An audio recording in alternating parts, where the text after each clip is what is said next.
What's up, everybody? This is Nate from Doctors of Running, and today I'm going to do a race review on the Cloudboom Strike. Today is Labor Day, and I just participated in a 10K race, a local 10K. Shout out to those who I'm wearing the shirt for it, put on the Rochelle Labor Day run. It's the 50th time this race has happened, small town race, and they just basically gave everybody free entrance to the race and gave everybody a shirt and a bunch of people awards and stuff. It was super fun. Huge shout out to everybody who helped put that on.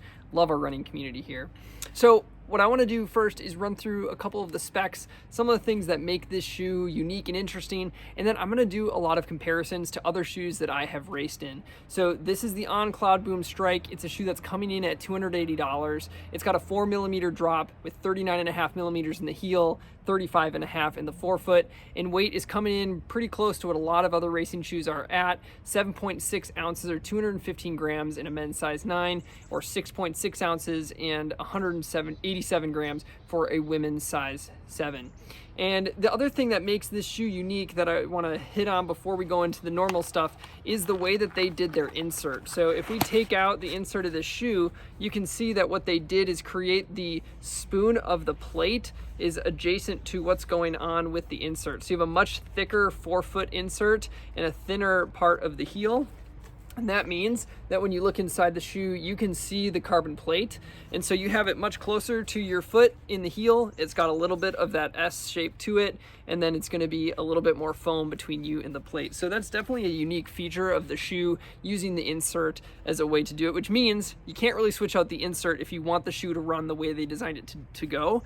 But I would say the only thing that I noticed regarding this, besides it working together really well, was that it was a little squeaky. And so, especially when I was walking around, I could feel a little bit of squeak from the shoe.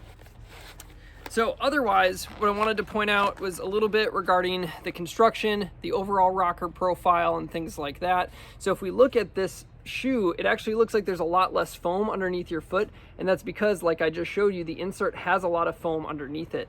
And so you have no major sidewalls coming up on either side of the shoe, pretty narrow platform through the midfoot, not really widening out anywhere, and then a nice wide forefoot to kind of propulse off of. It's a much more gradual rocker, and I'll give some comps in a little bit. And then the upper is really race fit and race ready. There's not a lot of space for the foot to breathe. There's enough, and this is a kind of a synthetic mesh upper, and it doesn't clamp down on the foot in an uncomfortable way, but there's not a lot of airy breathiness or things like that. And then you have you've got a little bit of a gusset for the tongue here, and a very thin with just a little bit amount of padding both in the heel and through the tongue, and it held onto my foot really, really well.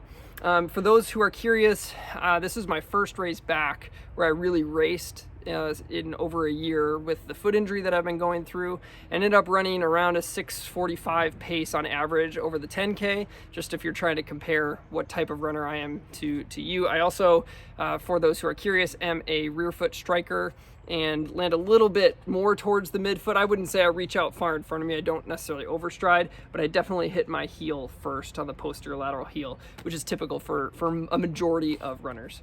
So a few things that I wanted to compare. The first is the feel of the foam. This one definitely has a really firmer but responsive feel to it. The one that I think it's most similar to is what we see in the Metaspeed Paris, both between the edge and the sky. This is the edge that I'm holding here. It's got that firmer feel, but it has a bit more propulsiveness to it. The only difference I would say between these two from a foam standpoint is that this foam is lighter in the Metaspeed, so it does have a little bit more lighter weight feel. This one I would say has a little bit more of a bounce to it than what you see in the Metaspeed. So in terms of foam comps, if you've ran in the Metaspeed, you're gonna get a pretty similar sensation here with a little bit more propulsive feel from it, but just carries a little bit extra weight. The other thing that I wanted to compare is stability. A lot of people are like, oh, how much stability is in this shoe? Could I take it the distance, the whole marathon, that kind of thing? And as you can see just from this profile here, it's very narrow in the midfoot, narrow in the heel, and what I told you about is that there aren't really major sidewalls because you're sitting on top of the insert that's adding some of the stack height to this shoe. I would say the most similar I would find from my racing, so I raced a 20K in this about a year ago in the Vaporfly 3, and I would say from a stability standpoint, these were the most similar. There's elements in regions that are a little bit more stable in the Cloudboom Strike than the Vaporfly 3, but then there's others that are a little bit less so, and let me walk through those. So I think the area that's a little bit more stable is in the forefoot. Once you get onto this forefoot, the slightly firmer foam is really stable for that toe-off region. However, I think the part that's a little bit less stable is what we're seeing in the midfoot. So you can see there's a little bit of a hitch between the rear foot components and then the forefoot, and that means there's a little bit of a gap. And I just found that when I was racing, especially when I wasn't fully up to pace, I would wobble a little bit more than typical through the midfoot, and that's just because there isn't full ground contact and smooth transition there. It feels nice, but I would say that from a stability standpoint, there's a little bit less there, but overall more than what you're getting in the Vaporfly 3, because the Vaporfly 3 is as narrow as you can get in the midfoot, really streamlined. I was able to take this half marathon. I wouldn't right now in my current shape take this the marathon, and I would say the same thing for right now. This was probably my max from a stability and what sort of shape I'm in standpoint. I would take the Cloudboom Strike no more than the 10K for myself right now, but I could see how people would love this for even myself. Like I could see myself doing half marathon in this. I haven't been in marathon shape for a long time, so it's hard for me to project whether or not I'd feel confident to take this thing a long distance. I'd probably have to do a long run workout in it to make sure. So that's kind of where we're at in terms of stability. I would just call it a neutral racing shoe, but it's not remarkably unstable. In terms of the rocker profile, it's much more gradual. I wanted to compare to a couple other models that I've raced in, but the first one is the Cloudboom Echo 3, which was their most recent racing shoe. So even in comparison to that, the Cloudboom Echo 3 has a little bit more noticeable of a rocker toe off, so you really can get that propulsive rocker. The propulsion in the Cloudboom Strike comes from the propulsiveness of the foam, not so much the rocker. I would say the rocker, if I had to compare, is most similar again to the Edge. A little bit more gradual. It's not pushing you off onto your toe. You just hit it and you roll through really nice. That's the same thing that's happening with the Cloudboom Strike. Like I said, the Echo 3 is a little bit more severe. Another shoe that I have some racing experience in is the Endorphin Pro 3. I know they're on the Endorphin Pro 4 now, but I haven't raced in it. But the Endorphin Pro 3, even though this one is generally considered more of a gradual rocker, is still more rockered than the Cloudboom Strike. And so just to put it in perspective of some of the other models out there. Again, the fit is a little bit more snug in all of these shoes that I have shown you, from the Edge to the Cloudboom Echo 3 to the Vaporfly 3 to the Endorphin Pro 3.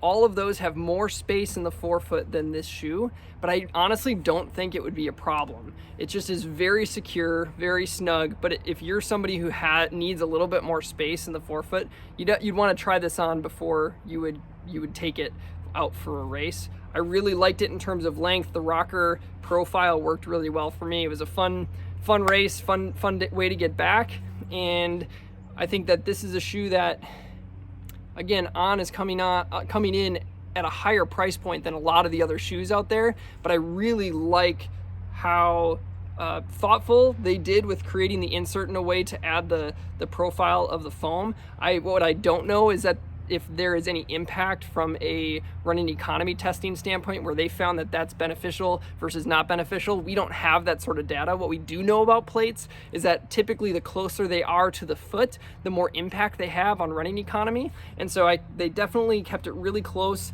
to the foot when it comes in the heel, and a little bit of an S down a little bit further, which is typical for the shaping of shoes. So Cloudboom Echo Strike, worth a look if you can find a way to get your hands on it. And compared to the other ones, it's got some similarities and difference, but sits in its own little category, meshing a lot of other things together.